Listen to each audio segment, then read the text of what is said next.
Committee में हम लोगों ने प्रस्ताव पारित किए हैं दो।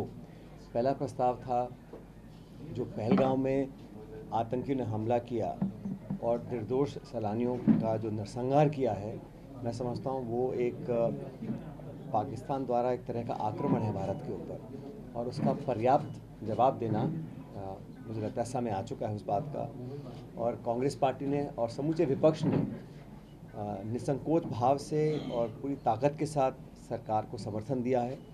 जो भी उचित कार्रवाई करनी है सरकार को करनी चाहिए। और मुझे लगता है कि एक परंपरा रही है देश के अंदर, जब हिंदुस्तान की संसद पर आक्रमण हुआ था, वाजपेयी जी प्रधानमंत्री थे, उस समय सोनिया गांधी जी नेता प्रतिपक्ष थी, और उन्होंने सदन के पटल पे कहा था कि भारत की संसद पर जो हमला किया है वो लोकतंत्र पर हमला है। और उसमें उस समय कांग्रेस पार्टी ने वाजपेयी जी सरकार को पूरा समर्थन दिया और जवाबी कार्रवाई के लिए उनको ताकत देने का काम किया था। आज भी खड़गे साहब और राहुल गांधी जी ने, हम सब ने मिलकर कहा है कि सरकार जो उचित समझे वो कदम उठाने चाहिए, क्योंकि इस प्रकार की घटना को अंजाम देना कोई मामूली बात नहीं है।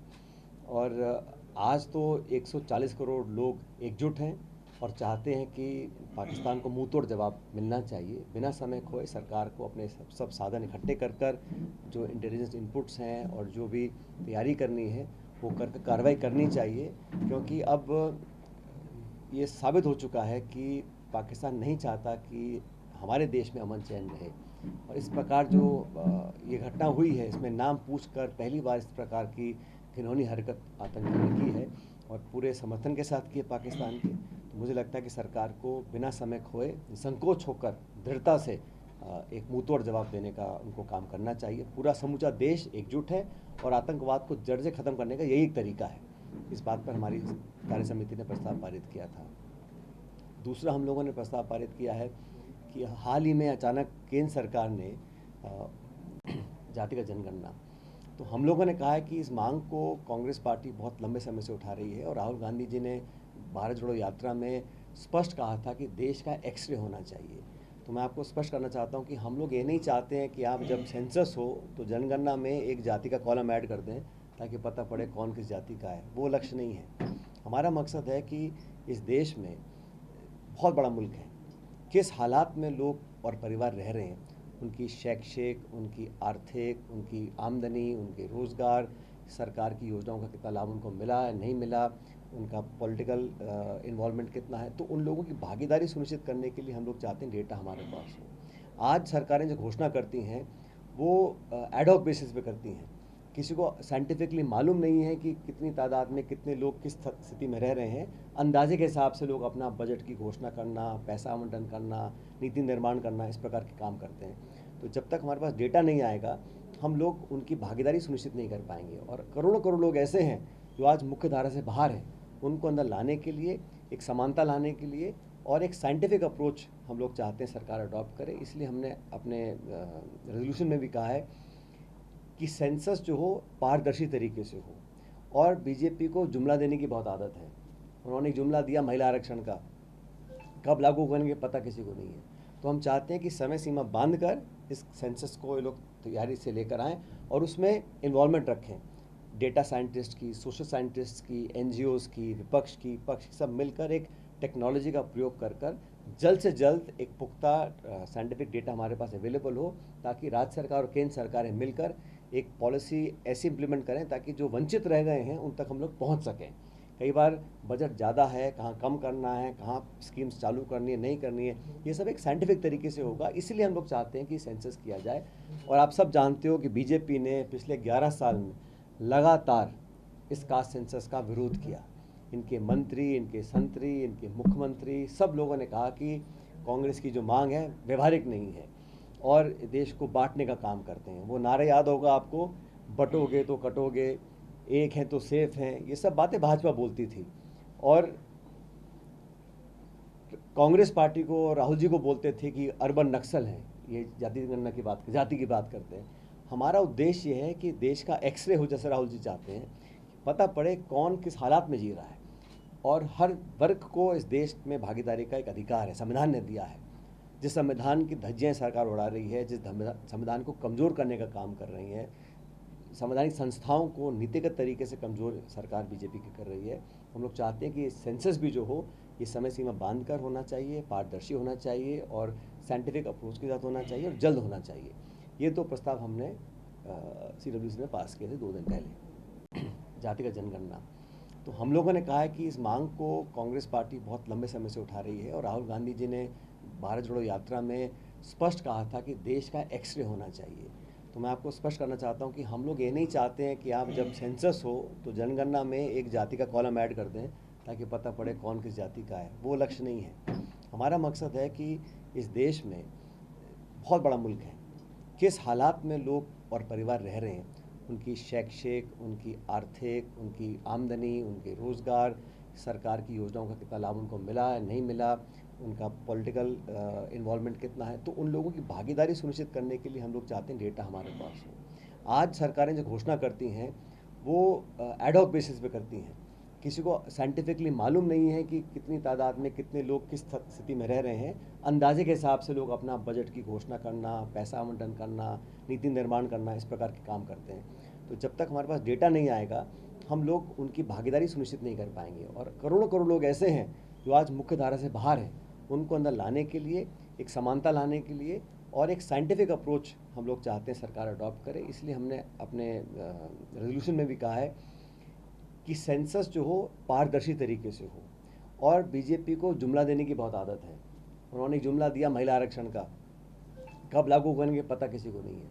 तो हम चाहते हैं कि समय सीमा बांध कर इस सेंसस को ये लोग तैयारी से लेकर आएँ और उसमें इन्वॉल्वमेंट रखें, डेटा साइंटिस्ट की, सोशल साइंटिस्ट की, NGOs की, विपक्ष की, पक्ष सब मिलकर एक टेक्नोलॉजी का प्रयोग कर कर जल्द से जल्द एक पुख्ता साइंटिफिक डेटा हमारे पास अवेलेबल हो, ताकि राज्य सरकार और केंद्र सरकारें मिलकर एक पॉलिसी ऐसी इम्प्लीमेंट करें ताकि जो वंचित रह गए हैं उन तक हम लोग पहुंच सकें। कई बार बजट ज़्यादा है, कहाँ कम करना है, कहाँ स्कीम्स चालू करनी है नहीं करनी है, ये सब एक साइंटिफिक तरीके से होगा। इसलिए हम लोग चाहते हैं कि सेंसस किया जाए।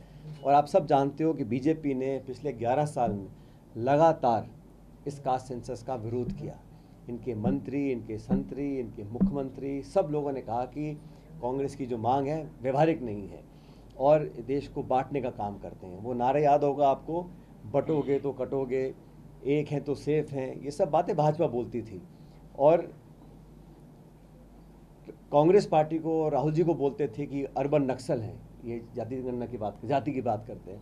हमारा उद्देश्य ये है कि देश का एक्सरे हो, जैसे राहुल जी चाहते हैं, पता पड़े कौन किस हालात में जी रहा है। और हर वर्ग को इस देश में भागीदारी का एक अधिकार है, संविधान ने दिया है। जिस संविधान की धज्जियाँ सरकार उड़ा रही है, जिस संविधान को कमज़ोर करने का काम कर रही है, संवैधानिक संस्थाओं को नीतिगत तरीके से कमज़ोर सरकार बीजेपी की कर रही है। हम लोग चाहते हैं कि सेंसस भी जो हो ये समय सीमा बांध कर होना चाहिए, पारदर्शी होना चाहिए और साइंटिफिक अप्रोच के साथ होना चाहिए और जल्द होना चाहिए। ये दो प्रस्ताव हमने CWC में पास किए थे 2 दिन पहले। देखिए, ये निर्णय तो सरकार का है, लेकिन मैं चाहता हूँ कि जो भी एक्शन सरकार ले निर्णायक हो और दुनिया को लगना चाहिए। आप राहुल गांधी जी ने चिट्ठी लिखी है, खड़गे जी चिट्ठी लिखी है कि संसद का एक विशेष सत्र बुलाना चाहिए। हम चाहते हैं कि पूरे विश्व को पता पड़े कि भारत एकजुट है आतंकवाद के खिलाफ। पाकिस्तान जो आतंकियों का एक पन्हे देने का एक जगह बन गई है, स्टेट स्पॉन्सर्ड टेरर वो करते हैं, तो हम लोग चाहते हैं एक विशेष सत्र बुलाया जाए इस मुद्दे पर लेकर। आपको याद होगा 1994 में पार्लियामेंट में, संसद के अंदर नरसिम्हा राव जी की सरकार थी, कांग्रेस सरकार थी। हम लोगों ने सर्वसम्मति से एक प्रस्ताव पारित किया था कि POK को वापस लिया जाए, 1994 में किया था। तो हम चाहते हैं कि इस प्रकार का सत्र बुलाया जाए ताकि जो पूरा विपक्ष है, ये लोकतंत्र की खूबी है। भारत पर अगर आक्रमण होता है और लोग आंख निकाल के देखते हैं तो उनको मुंह तोड़ जवाब देने के लिए पूरा भारत एक है। हमारे विरोध वैचारिक हो सकते हैं, पॉलिटिकल, लेकिन इसके लिए हम सब एक हैं। और ये संदेश सत्र बुलाने के बाद जाता, तो हम चाहते हैं विशेष सत्र बुलाते, पूरा विश्व देखता कि भारत एकजुट है आतंकवाद के खिलाफ। संदेश हम देना चाहते थे, लेकिन क्या कार्रवाई करनी, कैसे करनी है, ये तो सरकार को ज़्यादा जानकारी है। लेकिन मैं इतना जानता हूँ कि एक एक नागरिक भारतवर्ष का इस बात के लिए आतुर है कि हम लोग जल्द से जल्द एक प्रभावी कार्रवाई करें ताकि आतंकवाद को दोबारा पनाह देने की हिम्मत पाकिस्तान ना कर सके। इसी को लेकर सवाल है सर कि 13 से 15 दिन हो गए उस घटना को लेकर, आतंकी हाथ में नहीं आया, उनको पता भी नहीं चला है करने वाले, लगता नहीं बहुत बड़ा फेल्योर है कहीं ना कहीं। देखिए, ये समय नहीं है कि हम कमियां निकालें, खामियां निकालें, निश्चित रूप से जब आतंकवादी सरहद पार करके आए हैं, हवाई जहाज़ बंद हैं, रेलवे बंद हैं, गाड़ी बस बंद हैं, तो कैसे तो आए हैं वो है। लेकिन आज वो समय नहीं है कि हम उस पर अपना ध्यान दें। हालांकि सरकार ने खुद ऑल पार्टी मीटिंग हमने कहा था बुलाइए, ऑल पार्टी मीटिंग बुलाई, तो दुर्भाग्यवश प्रधानमंत्री उस मीटिंग में नहीं आए और रक्षा मंत्री को मीटिंग चेयर करनी पड़ी। उस मीटिंग में मैं तो वहाँ नहीं था, लेकिन ये निकल कर आया कि सरकार ने माना है कि चूक हुई है, लेकिन चूक हुई किसकी हुई, कितनी हुई, कौन जिम्मेदार है, वो सब मामले भी आएंगे, आने भी चाहिए। लेकिन आज जो हमारा विषय है वो ये है कि हम एक ऐसा जवाब दें ताकि ये दुस्साहस जो किया है, आप कल्पना करो, निहत्थे सैलानियों पर, मतलब वो बेचारे अपने बच्चों के साथ गए हैं, और ऐसा नहीं है कि वहाँ जो लेडीज़ को और बच्चों को उन्होंने मारा नहीं है, वो कोई दया दृष्टि से किया है, वो तो इसलिए उनके जीवन भर का उनको एक दुख और सदमा देने का काम किया, उनके आंखों के सामने उनके घर वालों को मारा है ताकि वो जाके वो खौफ की जो कहानी है वो दुनिया को बता सकें, इसलिए किया है, वो उन्होंने कोई दया नहीं दिखाई है। तो इस प्रकार के जब ये इंसान क्या है तो हैवान टाइप लोग हैं, इनको अगर पाकिस्तान पनाह दे रहा है तो कोई कारण नहीं है कि हम लोग अपने हाथ बांध कर अभी वेट करते रहें। मुझे लगता है कि सरकार कार्रवाई करनी भी चाहिए, लेकिन हम सब सरकार के साथ हैं, ये संदेश देना बहुत ज़रूरी है और देश को सुनना भी चाहिए। सर, इसको लेके अजय राय जी कांग्रेस के जो आपके नेता हैं प्रदेश अध्यक्ष भी, इन्होंने कल रफाल फाइटर को लेके नींबू मिर्ची कब हटाओगे तो केंद्र सरकार पर निशाना भी कर जाए, तो इसको लेके आप कैसे? मैंने आपको बताया है जो कांग्रेस वर्किंग कमेटी का जो प्रस्ताव है वो पार्टी का ऑफिशियल प्रस्ताव है और वही सब कार्यकर्ता कांग्रेस पार्टी के नेता उसको मानते हैं। सेना को जो छूट दी गई है कि जो सेना है उसके शौर्य पराक्रम का कोई सानी नहीं है, और भारतीय हमारे जो सैनिक हैं सरहद पे खड़े होके वो हर मुकाबले का वो सामना कर सकते हैं। और मैं समझता हूँ कि हमारे दोनों तरफ, एक चीन है, पाकिस्तान है, हमारी सेना का मैं समझता हूँ कोई दूसरा उदाहरण नहीं है दुनिया में। तो मुझे तो पूरा भरोसा है हमारे फौजियों के ऊपर, और पूरा देश सेना के साथ खड़ा है। देखिए, सेना या रक्षा बल कोई विचारधारा दल नेता के साथ नहीं है, वो भारत की मिट्टी के साथ हैं और पूरे भारतीय आज एक हैं और एकजुटता दिखानी चाहिए। सर, राहुल गांधी जी ने कभी कहा है, कल एक बयान आया था उनका कि जहाँ हम नहीं थे वहाँ गलती होगी, अब गलती सुधार करेंगे, ऐसा कुछ। देखिए, मैंने वो पूरा देखा है। राहुल जी ने जो बात बोली है, कांग्रेस पार्टी का इतिहास बहुत पुराना है और देश की आज़ादी के लिए जो हमारे नेताओं ने किया है वो सिर्फ पार्टी के लिए नहीं किया, देश के लिए किया था। और ये तो राहुल जी का बड़प्पन है जो वो कहते हैं, जब वो इमरजेंसी लगी थी देश में, वो 4-5 साल की उम्र थी, लेकिन उन्होंने कहा कि मैं क्योंकि इंदिरा जी का पोता हूँ, इस नाते उन्होंने एक नैतिक जिम्मेदारी अपनी ली है और कहा है कि मैं उसको फेस करने को तैयार हूँ। लेकिन जो उन्होंने अभी एक रास्ता चुना है, आप सब जानते हैं कि कांग्रेस पार्टी में अभी पूरे देश भर के कांग्रेस जिलाध्यक्षों को उन्होंने दिल्ली बुलाया था, खड़गे जी ने, राहुल जी ने, हमने चर्चाएं करी हैं और हम लोग अब पूरे देश में जिलाध्यक्षों को और ताकत देना चाहते हैं, उनकी कार्यशैली को और तीव्र बनाना चाहते हैं, संगठन को मजबूत हम कर रहे हैं। हमने अभियान चलाया है। संविधान में जो लोग 300 पार 400 पार की बात करते थे वो आज 240 पे अटक गए हैं, और ये लोग, कम लोग इस बात को जानते हैं कि ये 2 बैसाखियाँ जो हैं नीतीश कुमार जी की और चंद्रबाबू नायडू जी की, जिस दिन इनमें से एक खिसक गई तो कुछ भी हो सकता है। लेकिन कांग्रेस पार्टी क्योंकि प्रमुख विपक्षी दल है और राहुल गांधी नेता प्रतिपक्ष हैं, हमारी जिम्मेदारी बनती है कि हम अपने संगठन को और मजबूत करें। उस दिशा में लगातार काम चल रहा है। मैं छत्तीसगढ़ का प्रभारी हूँ, राजस्थान में हम लगातार मीटिंग कर रहे हैं, खड़गे जी जयपुर आए थे। तो संगठन को मजबूत करना और देश को बताना कि जिस संविधान को बनाने में हमारे देश के नेताओं का योगदान रहा, अम्बेडकर साहब ने संविधान बनाया, वो सबको बराबरी का हक दिया था। आज जो नफरत का, खौफ का माहौल बना हुआ है, पत्रकारिता की जो स्वतंत्रता होती है उसमें भारत का रैंक 151 है दुनिया में, फ्रीडम ऑफ जर्नलिज्म में। तो कहीं ना कहीं ऐसा माहौल बना हुआ है कि चाहे वो निर्वाचन आयोग की जो मुखिया होते हैं उसके जो चयन का नियम है उसको बदल दिया। 3 लोग चयन करते थे चीफ इलेक्शन कमिश्नर का, prime minister, leader of opposition और चीफ जस्टिस ऑफ इंडिया, 3 लोग करते थे। अब अचानक चीफ जस्टिस को हटा दिया, मंत्री डाल दिया, तो मंत्री, प्रधानमंत्री और LOP 2-1 का बहुमत है, आप किसी मर्जी को बना लीजिएगा, क्या ज़रूरत थी करने की। तो संवैधानिक संस्थाओं को, चाहे वो CAG है, CVC है, हमेशा कमज़ोर कर रही है सरकार लगातार। और जो एजेंसीज भारत सरकार की हैं उनका एक ही काम है कि राजनीतिक प्रतिद्वंदियों को, राजनीतिक विरोधियों को आप आरोपी बनाओ। सुप्रीम कोर्ट ने कहा कि इन्फोर्समेंट डायरेक्टरेट की जो कन्विक्शन रेट है वो 1% है। आप 100 पे छापा डालते हो, केस करते हो, 1 को आप जेल करा पाते हो। तो ये सिर्फ और सिर्फ बदनाम करने के लिए ईडी सीबीआई का यूज़ कर रही है पूरी केंद्र की सरकार। और ये बड़ा दुर्भाग्यपूर्ण है कि लोकतंत्र में आप बस छापे डाल दो, नोटिस दे दो, बदनाम कर दो और फिर केस लंबा चलता रहे, उसका परिणाम कुछ निकलता नहीं। और भाजपा के तमाम नेता जिन पे आरोप लगते हैं उन पर कोई कार्रवाई नहीं होती। तो देश में जो हालात बने हैं उसको कांग्रेस पार्टी गंभीरता से लेती है। समूचा विपक्ष एकजुट है, संगठन को कांग्रेस को और मजबूत करेंगे आने वाले समय में। और संविधान को जो कमजोर करने की कोशिश केंद्र सरकार कर रही है उसका लगातार विरोध करेंगे, जनता के बीच में जाकर विरोध करेंगे। सवाल नहीं मचा। हम लोग ये कहना चाह रहे हैं कि सबको अपनी जिम्मेदारी निभानी चाहिए। आज हम 11 साल से विपक्ष में हैं, हमारी भी कोई जिम्मेदारी है, लेकिन जो लोग सत्ता में हैं उनकी भी जिम्मेदारी है।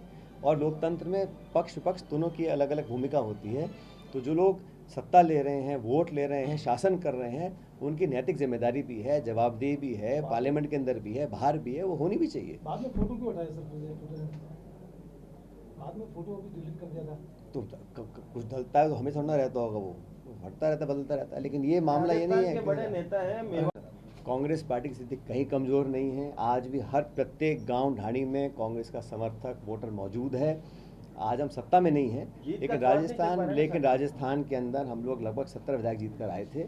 हमारा अच्छा परफॉर्मेंस रहा। सरकार नहीं बना पाए, अलग बात है, यहाँ पे हर 5 साल में सरकार बदलती है, लेकिन संगठन हमारा मजबूत है और मजबूती के लिए हम काम कर रहे हैं। हमारे जो प्रदेश के नेता हैं सब एकजुटता से काम कर रहे हैं। प्रशिक्षण हो रहा है, ट्रेनिंग हो रही है, आउटरीच प्रोग्राम हो रहा है, मंडल ब्लॉक बूथ तक हम कमेटियां बना रहे हैं, नेता दौरा कर रहे हैं, हम सब घूम रहे हैं। और उदयपुर संभाग और वागड़ में विशेष ध्यान कांग्रेस पार्टी का आने वाले समय रहेगा। अगर ये जांच हो रही है, अगर ये सही पाया गया तो बहुत दुर्भाग्यपूर्ण है, लेकिन जो हुआ वो ठीक नहीं हुआ। इस प्रकार की घटना शायद राजस्थान में पहली बार हुई है। और हम सबको सोचना पड़ेगा कि किस प्रकार की राजनीति हम प्रदेश में चाहते हैं, और लोगों को सोचना पड़ेगा कि किस प्रकार के नेताओं को हम चुनकर भेजते हैं। लोकसभा चुनाव में सर पार्टी को कांग्रेस ने समर्थन दिया था, बांसवाड़ा सीट से। ये तो हमारा अलायंस है भाई, लेकिन प्रत्येक नेता, कार्यकर्ता, विधायक, सांसद क्या करता है, इसकी जिम्मेदारी अलायंस की तो नहीं है। ये तो उन लोगों की है जो लोग पार्टी को चलाते हैं। अब जांच होगी, जो निकल कर आएगा सामने आएगा। लेकिन अब तक जो मैंने देखा है, जो मैंने मीडिया के माध्यम से मुझे पता पड़ा है, जो घटनाक्रम हुआ बड़ा दुर्भाग्यपूर्ण। कांग्रेस के नेता का भी नाम आ रहा सर, कांग्रेस के नेता का भी नाम आ रहा। मैंने ऐसी कोई खबर नहीं देखी अभी। सर, इस Thank you. के बाद ये लगेगा क्या कि राजस्थान सरकार जो है भ्रष्टाचार पे जीरो टॉलरेंस की नीति करेगी, क्योंकि एमएलए तक को पकड़ लिया? नहीं तो भाजपा सरकार 1.5 साल से यहाँ राजस्थान में राज कर रही है। जो फर्जीवाड़ा हुआ है नौकरियों में, पेपर लीक में, कितनों को अब तक सरकार पकड़ पाई है? छोटे मोटे लोगों को आपने पकड़ के छोड़ दिया है, लेकिन प्रभावी कार्रवाई जो होनी चाहिए ये सरकार नहीं कर पा रही है। मैं बार बार कहता हूँ कि सरकार को अफसरशाही इसमें ज़्यादा हावी है। और जो उन्होंने वादे किए थे करप्शन के, आरपीएससी के, भर्तियों को दोबारा करने के, में से एक में नहीं कर पा रहे। तो कोई ना कोई दबाव सरकार पर भी होगा, इसलिए कार्रवाई नहीं कर पा रहे हैं। ये तो कौन रोक रहा था?